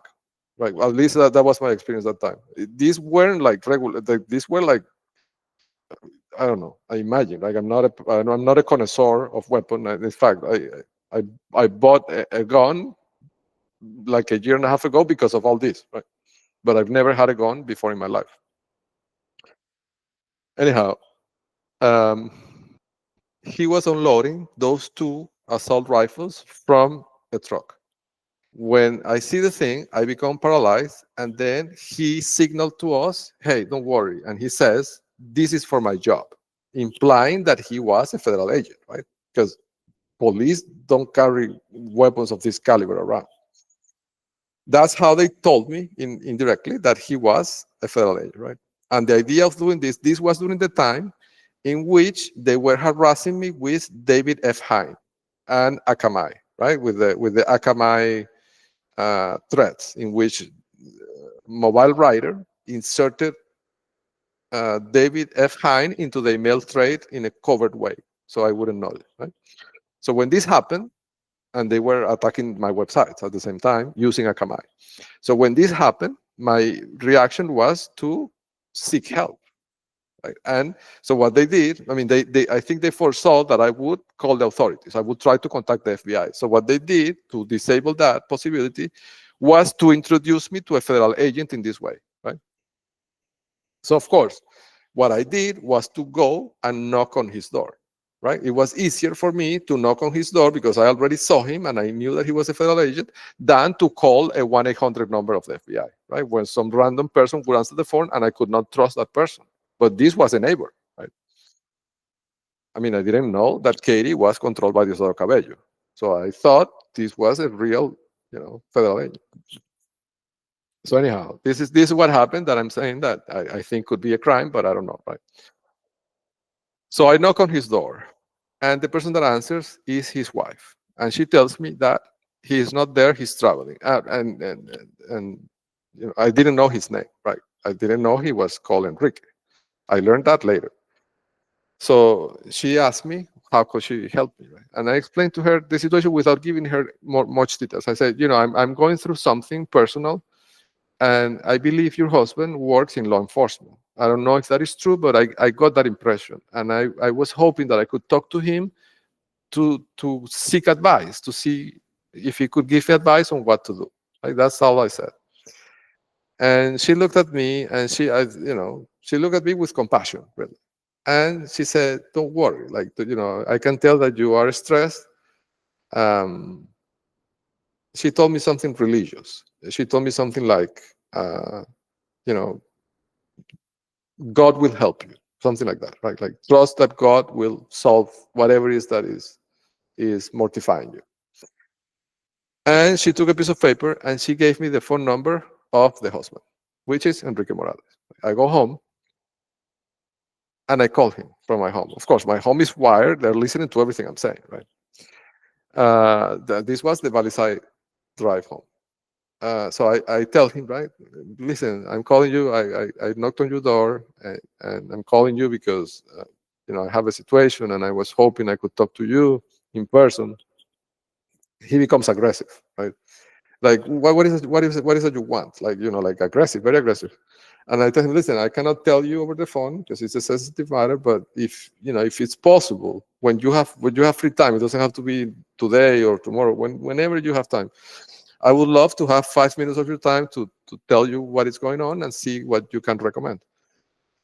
And his response was, "But what is the problem that you have? The police is looking for you." Like, he said something that would imply that I'm a criminal, right? I imagine, because they were recording the conversation, and then David F. Hine would use that. Right? The same thing that Phil Denning does, right? But anyhow, that's not the crime, right? I said, no. If anything, I'm the victim here, is what I said, right? And then he said, well, I'll come find you. And then I said, but let me give you my address. And he told me, it's not necessary. I know where you live. I already looked you up, right? But still, that's not the crime. I understand he's a federal agent. He could have access to databases that could tell him where I live, right?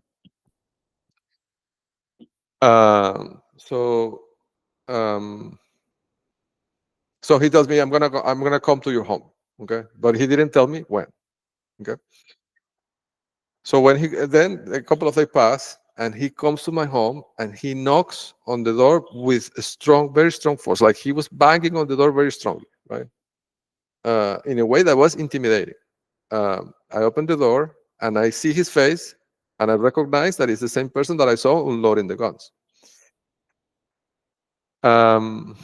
So I tell him, he starts asking me questions from the door, right? Being outside of the door, he starts asking me what's going on. Why are you coming to my home? That's how I started the conversation. Why did you come to my home? And I said, listen, I whispered, right? I can't tell you, but I think the people next door, I'm talking about Michael Pretty and Sarah Pretty, I think they're agents of Diosdado Cabello. And he asked me to come in. I let him come in, and he starts questioning me. I say, I can't talk to you because this house is wired. And he tells me, get in my car and we'll talk. And we get into that gray SUV that is a Durango, I think, that he has always parked here. It's really a surveillance vehicle, right, of the network. And it has the device mounted in the car.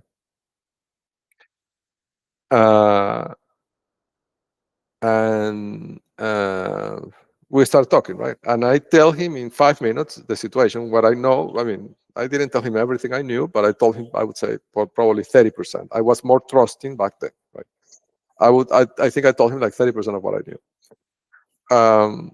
But this is what I think could be a crime, right? So when I tell him, what he did was that he took his phone and he made a call to supposedly an FBI agent.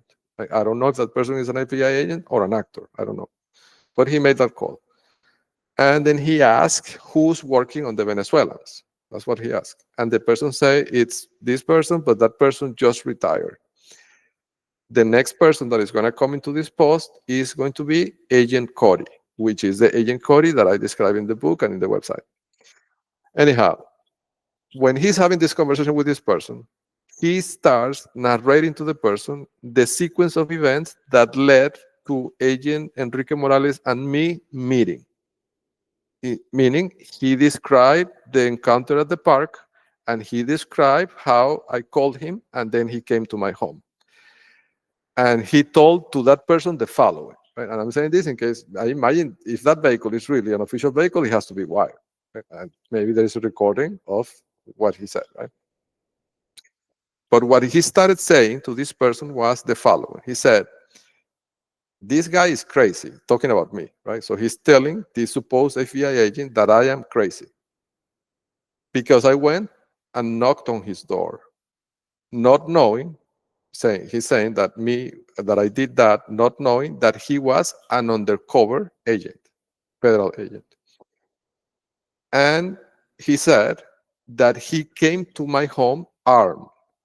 I didn't see the gun, but that's what he said. And he came to my home 5 minutes ago. So what he's saying is that he's armed right now, right? And he said to the man on the other side of the line, he said, he came to my home knocking on my door and talk to my wife, and I'm an agent undercover. So I came armed, and you know what I came to do. Those were the exact words that he used. The way I understood it as a threat, right? Like that he was saying that he came to either arrest me or kill me, right? Like, because why was he making the comment that he came armed to my home in response for me knocking on his door? So the reason why I think this could be a crime, because it could be a way to intimidate me, to make me not go talk to the FBI, fearing that somebody will shoot me, right? But I swear this is what he said to the man. He didn't say it to me, but he said it being next to me, and what he said implied that he was armed, right? At that moment, at that very moment. So of course, after that occurrence, I was very, I would say, cautious about who I talked to and how I talk to people, because because of what he told me, I saw the possibility that if I talked to a federal agent, I could be shot, right? So I don't know. It seems to me like now that I have, right, I've gone through this journey of 2 years after that incident, and I've learned a lot about the legal system. From what I understand today, it seems to me like that was a crime. Intimidation of a witness, tampering with a witness performed by a federal agent to help Diosdado Cabello and Michael Pretty, who was an FSB agent. I mean, I don't know how you can add more points to the score.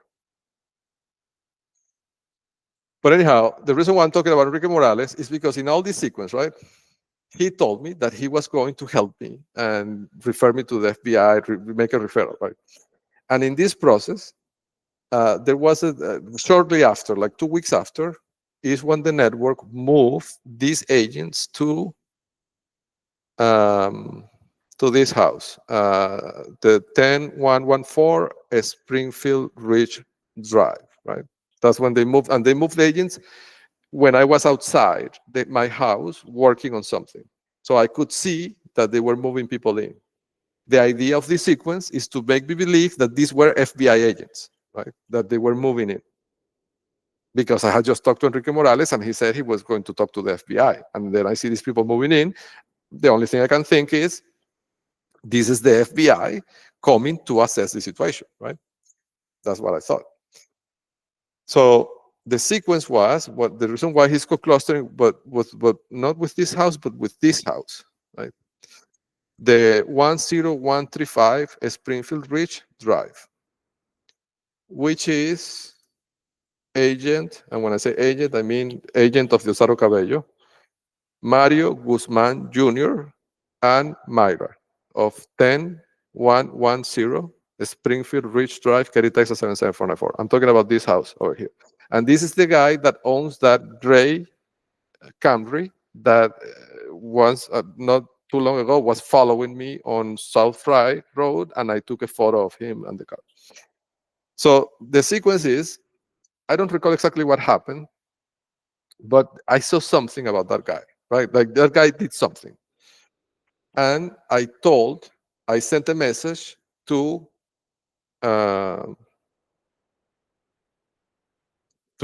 Enrique Morales, right? A text message saying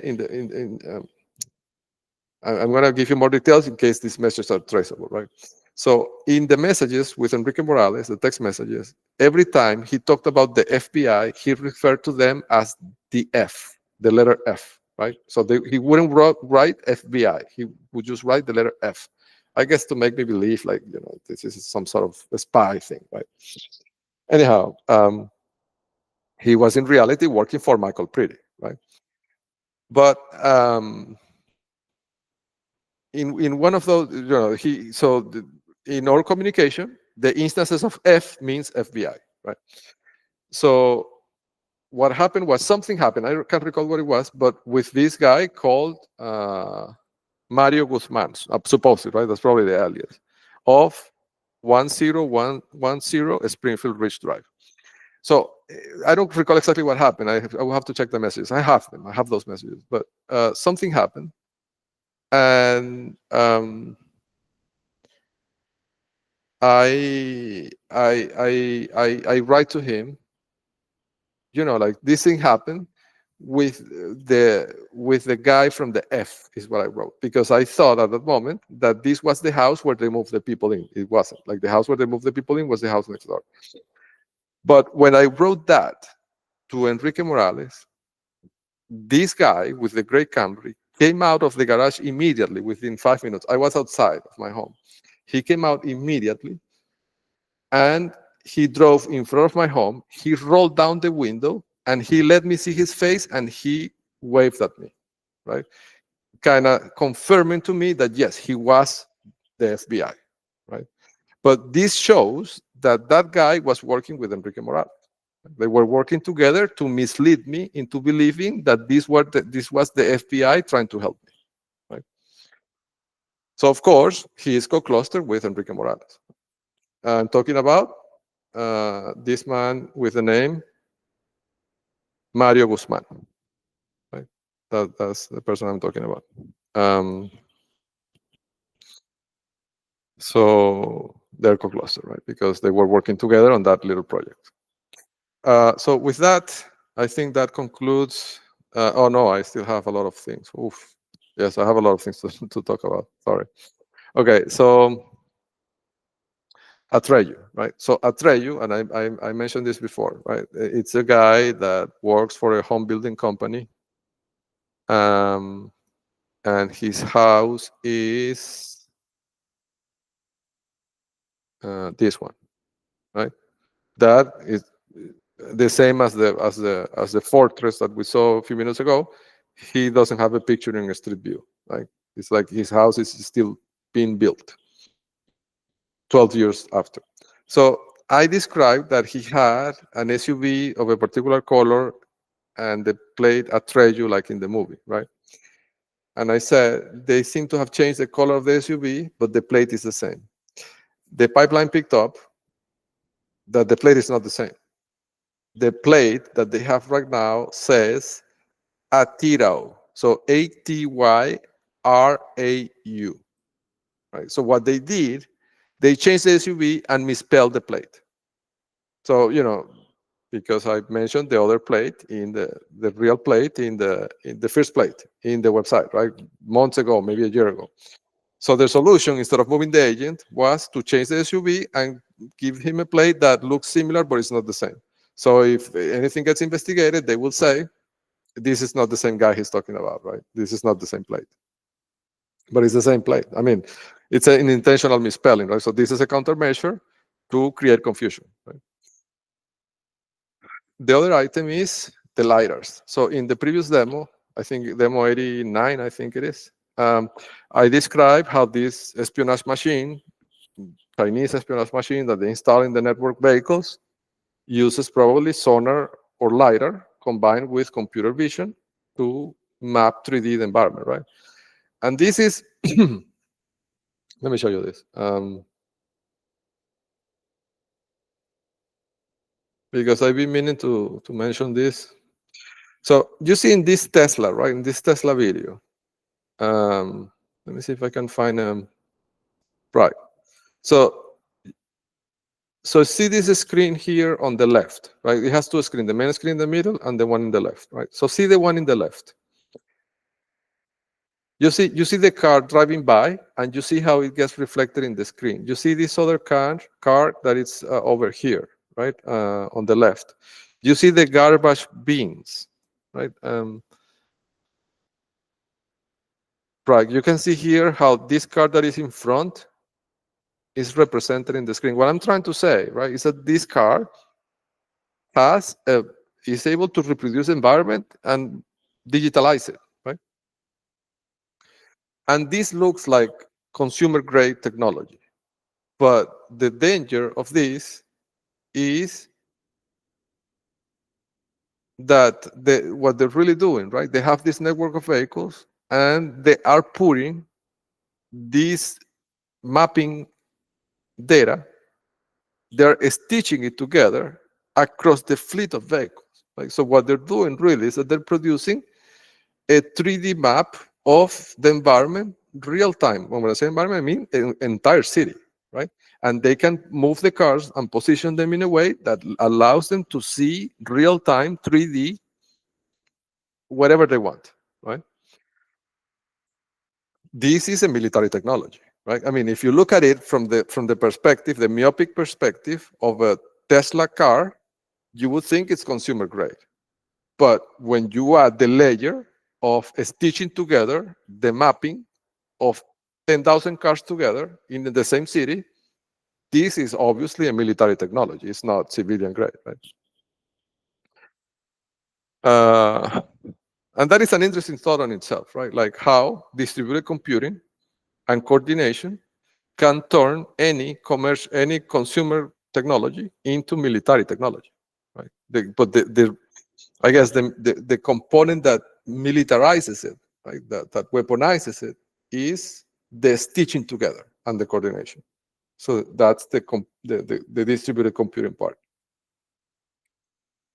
But what I haven't told you is that they do the same thing with the iPhones, right? That's the reason, and I described in one of the demos this technique. I don't have a phone with me, but um, it's a technique. Imagine that this is a phone, right? And the cameras are here. So the technique is the agent would be walking, right? Uh, say that you are there, right? The agent would be walking and they would be swinging their hands with the phone. And what they're really doing is scanning and mapping with the lidar that is on the camera array of the phone to produce this map. And this doing the same, right? They would stitch this map to the rest of the imagery that they have. So it's a dangerous situation, right? So this week I went to Micro Center, and there's an instance in which a police officer, as I was paying, he came, and they always do this, right? Like, I don't know, if you follow me, you will see that there's not a minute in the day in which I encounter a person that is not pointing at me with a phone, right? With the lidar of the phone facing me. Because what they're doing is mapping my facial features with the lidar and then to apply facial recognition, right? So the police officer was walking, supposedly making a call or taking a call, but the lidar was pointing at me, and he passed next to me as I was paying in Micro Center to do this thing, right? And the other example is that guy that looks like the character from King of Queens. So I'm gonna show you a photo. I got a photo of him the other day. He was doing this at the park, right, as I was coming to Valley Side.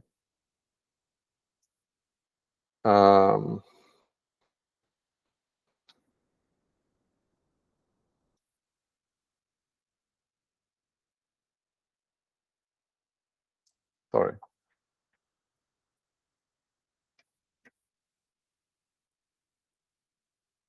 Okay.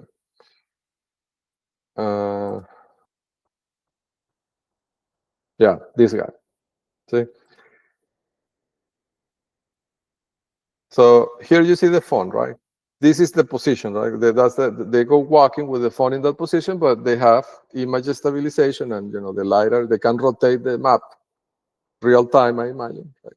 And I mean, all this is done by software, and then it gets sent to, or maybe it gets sent in raw form and then rotated server side, right? And then they stitch it together. So even if I'm inside the park or inside of a store, a person with an iPhone can produce a map of the surrounding area where I am and send it to the network, right? Right. And now, even within this technique, there's differences, right? In the actual execution of the technique. I mean, the way, and this is more observational, right? Like I don't have models to detect this, but I think they could be developed, right? The way they move the phone changes depending on the cultural background of the agent. Like I can tell you that the agents that are from the Middle East use a technique that seems to be more advanced than the Sevin agents or the Chinese agents. And it's hard to describe, but I've seen this a few times. The technique is, as they walk, with the phone in their hand, right? With the lidar pointing towards the target. Not all of them, but some of the agents from the Middle East would make a movement that is more sophisticated. And I'm telling you this from a technical point of view. I don't know if I can replicate it here. I don't know if I can replicate it really. But a Venezuelan agent, right, would swing their arms like this, right? But this set of Middle Eastern agents, they swing their hands on a circle like this, and it's way more sophisticated. Why? Because, well, first of all, the obvious, right? If you think of this, this only covers maybe 180 degrees. But if you do this, right, in a circular motion, you're covering the 180 degrees and maybe even 45 and 45 on this side, right? So you could get to 270 degrees. And also, by doing this movement, you help get a better GPS lock, right? I don't know if you've seen in your Android phone or your iPhone where the GPS signal is not good. It tells you move your phone in a semicircular motion like this, right? So that is what they're doing. Like they're helping the GPS lock better, and at the same time getting an extra 90 degrees of coverage. So I mean, it's amazing to see. It's an interesting observation to me, right, as an observer, to be able to see the cultural differences in the application of the technique. This, of course, suggests to me, I can't prove this, right? But it suggests to me that that technology really is or has been in use for longer in the Middle East. And I know they're Middle Eastern because of the way they look and the clothing that they use, right? They're obviously not Venezuelans or Chinese or Russians, right? So that is interesting. Okay, I'll keep going. The force stop. Okay, so this is a countermeasure that they've been applying when I drive by the cellular towers. So what they do is that they use the routing capabilities they have with this Uber-like application to position cars ahead of me, that when we approach the critical segment in which I'm going to do the drive-by at the fixed speed, that car makes a sudden stop. They hit the brakes very hard, forcing me to reduce my speed significantly. And their hope is that is going to, to be honest, it does, right? It does damage my measurement. If they succeed, it damages my measurement. So now I have to do a countermeasure. Like what I do is that when I'm approaching the area, I turn around and I kind of create noise. I add random timings so they cannot plan, right? I make U-turns like before, like, I don't know, 2 minutes before arriving to the critical segment.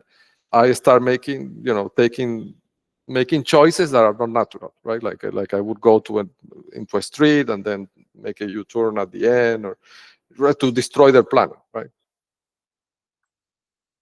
So that was interesting. At some point at the beginning, they tried to pass, at the time that I was passing next to the antenna, to put next to me a super tall vehicle like a work truck or like a garbage truck. Something like that would create interference, right? Like it would block the signal. But that clearly didn't work because it was too obvious. And then they started doing this thing of the force stop. The context marker. This is another one, right? And this is an insidious tactic, really.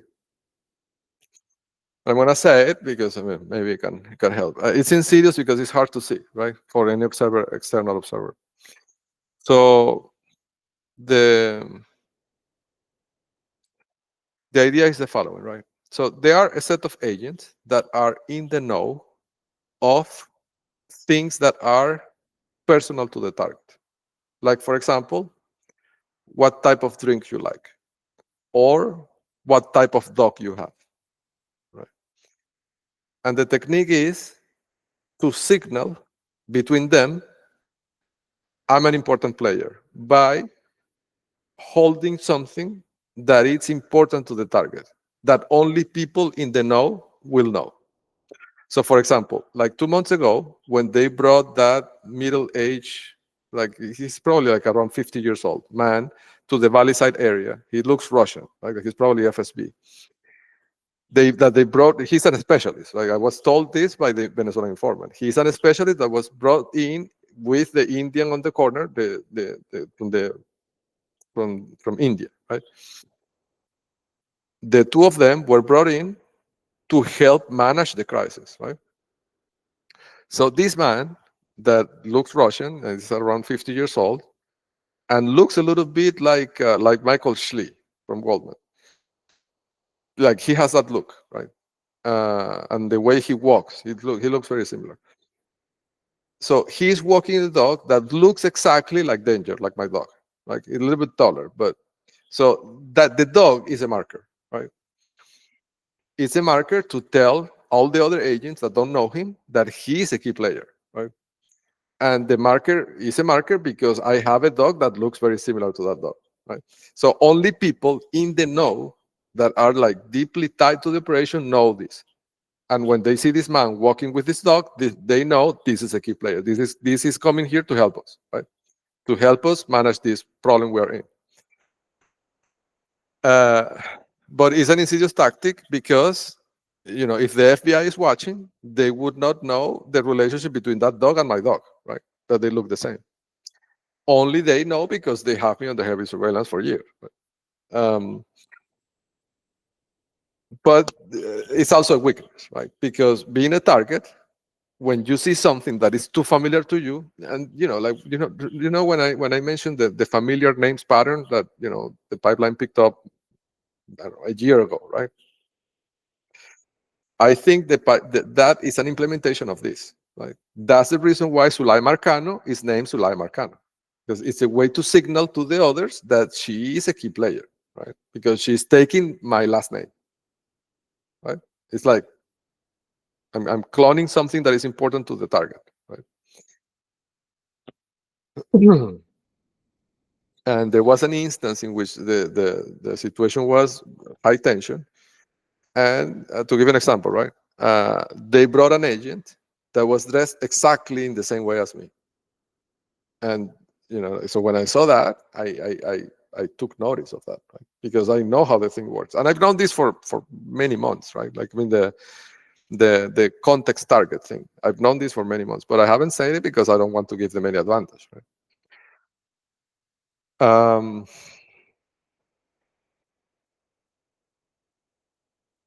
Yes, the QR experiment. So this is an experiment that I was running.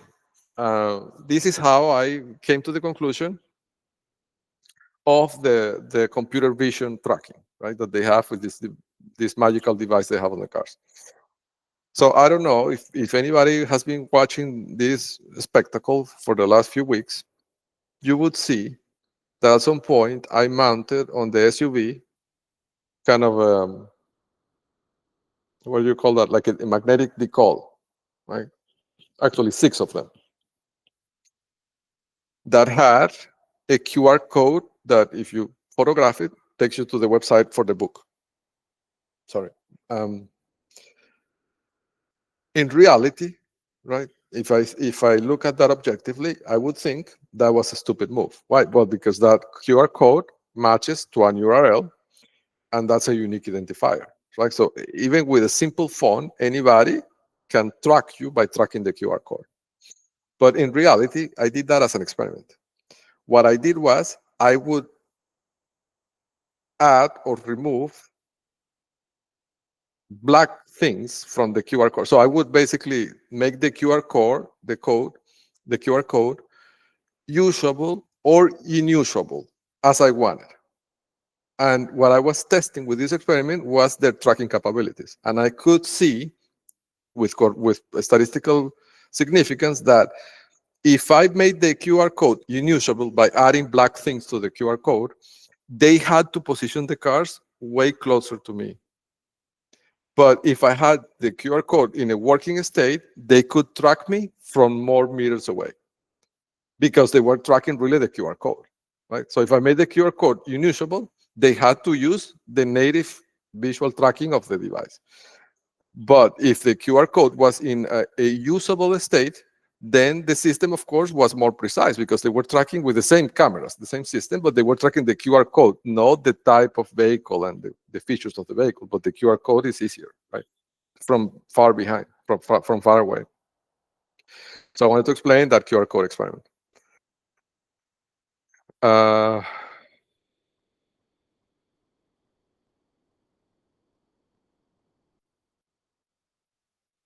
okay. Hmm.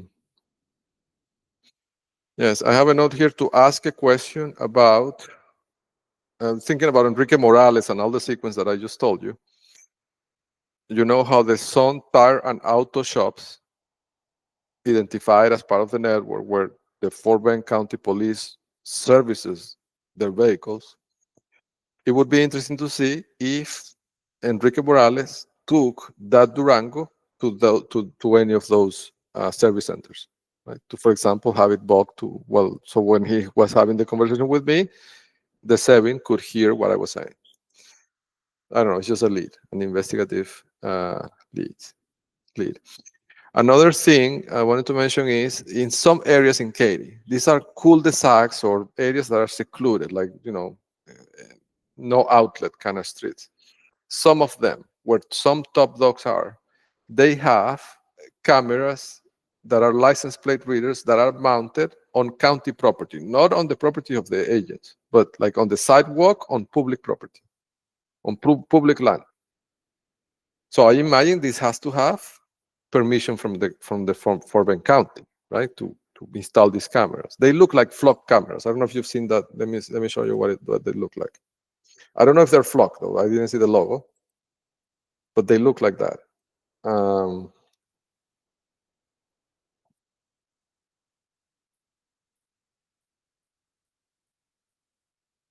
Yes, they look like this. So they have a solar panel, and it's a camera that reads license plates, but they're mounted. Not they're these are not common in Katy, right? And like I haven't seen them in 10 years that I've been here. But now that I'm doing these drive-bys, recently I've seen 2 of them in 2 areas where there are top dogs. So it occurred to me that maybe this is a way to control access, right? To see who's coming to these areas. So I wanted to offer that as a lead.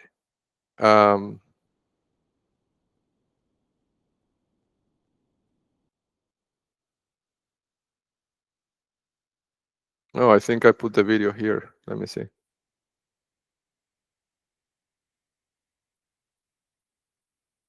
Yeah, so in that calendar invite, yeah, you can see the video there, right?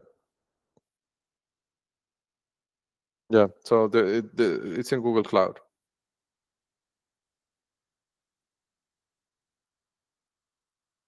Okay, the other thing I wanted to mention is, so this is a theory I had for a long time, but I couldn't verify it.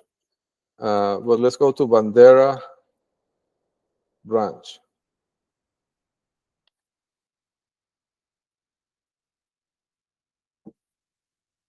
Okay.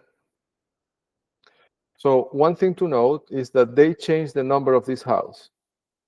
So you see in Google Maps, I mean, right? So in Google Maps, it says 4802, but if you look at the houses around, all the houses are 43 something, right? So this obviously was changed. And I went there in person, and this house, and I went there specifically because the house has a super high score in the geo index. Now, this house, the plate with the number, with the street number in the house actually says 4302. So the house is really 4302, but they misnumbered it in Google Maps. So that's one thing, right? The actual house that is where the prominent agent is this house, 4307. And it's a Chinese man that has a name very similar to the Chinese man that lives next door, or is the owner of the Chinese safe house next door to me at Lake Point Estates. Talking about 2218 Britton Ridge Drive. Now, this is what is interesting, right? Well, note that he has in next door this basketball court, which, at this point I think is probably a modem, right? That is underneath that, a power line communication modem. But the interesting marker is these 2 school buses.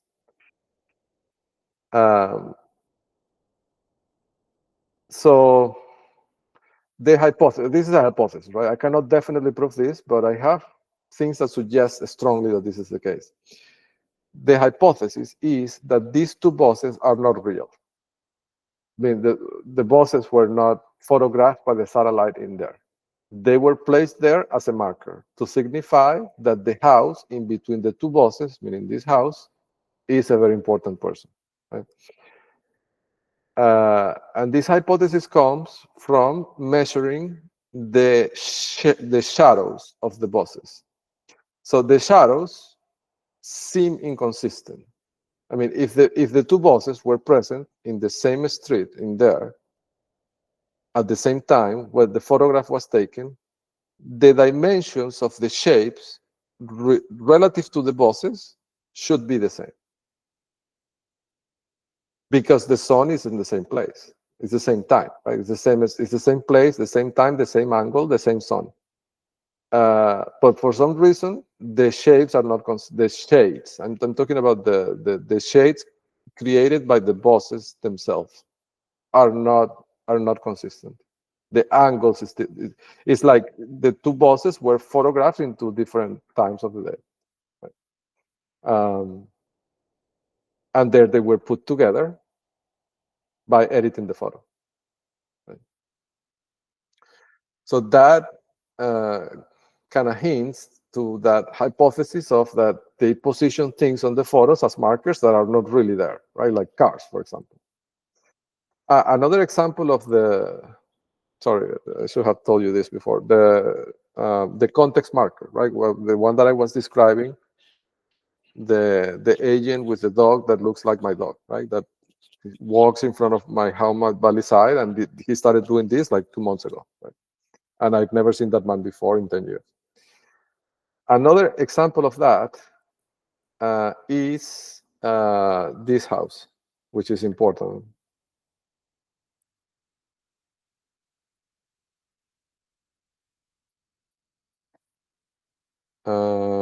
So this house that is behind, what is it? Yeah, behind this the strip mall where they created the orchestrated accident of 2023, right? I'm talking about this house over here, 5002 Roundabout Drive. So this house these days, it's not in this photo, right? So this is an example, right? So this, what I was saying before, right? This red truck might have been implanted in there as a marker, but this is an addition on the photo. It doesn't mean that the car was really there. But anyhow, where this red truck is parked now, they have parked a black Suburban SUV that looks exactly like my black Suburban, right? And this house has a latitude that aligns perfectly with the apartment where my son is kept, right? It aligns perfectly. And the fact that that black Suburban SUV is parked there suggests to me that this is an agent actually targeting me, right? It's an important agent specifically targeting me. And the presence of that black Suburban SUV, which is exactly like the one I have, the same gear and everything, right, is a signal for people in the know of the operation, right? That this is a person that it's, important for the operation and is targeting me. So this is an example, could be. I don't have a way to prove it, but it could be an example of the context marker that I'm describing.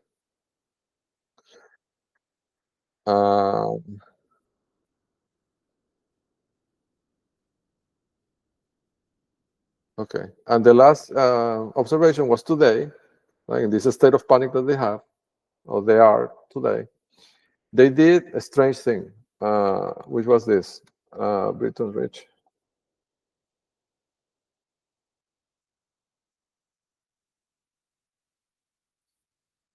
They brought 2 trucks and they parked them outside of this house, 2502 Britton Ridge Drive, which is registered to, according to the booklet that the directory that Phil Denning provided us with, is this house is the house of Jim and Aline Blom. It's spelled B as in Bob, L as in Lima, O as in Oscar, H as in Honduras, M as in Mike. So they took this, they brought these 2 trucks and they parked them side by side on Britton Ridge Drive, completely blocking the street. So nobody could, come in or come out through that that street, right? There's no way you had. If you were on this side of Britain, you would have to go all the way around. And they positioned the two trucks with an angle perfectly pointing to my cameras, to the ones that I use for the radio frequency avoidance system. So they were effectively blocking the camera, right? I don't know if this is what they were doing, right? But maybe what they were doing was trying to see if they could drive cars in this short distance to see if they could intercept the downlink while the camera was blinded, right? I don't know. But I don't know. So what I did, I took my car out to go and record the plates. And that's when because I couldn't see with the cameras because they were blind, right, with this technique. When I get there, I see that the two trucks are side by side and the street is completely blocked. So I went around, and when I went around, I saw that they moved one of the trucks, so I came back. One of the trucks, and I have the plates and everything, that recorded on the dev channel that I'm going to post shortly. Right? I got the plates of the two trucks. And so one of the trucks was gallery furniture. I don't know, just mentioning that in case. And they seem to be unloading furniture to that house. I don't know. It's just a data point, right? But it was strange that they parked the two trucks like that and they were blinding the camera intentionally. So maybe they were extracting something. It's not a possibility, right? They were taking something out and they didn't want there to be any proof that there was removal of something. I don't know. Could be. Or it was just maybe just blocking the camera to try to see if they could get the downlink. But that's silly because, I don't know. Doesn't seem like a good thing to do. So anyhow, I think that's the last observation for today. So I want to again thank you for your time, and I apologize for a long session. Like I miscalculated. It wasn't 2.5 hours; it was 3.5 hours in total. But I had all these things that I wanted to deliver, so I thought it was a good idea to do it. Well, thank you so much for your time, and I'll see you on the next one.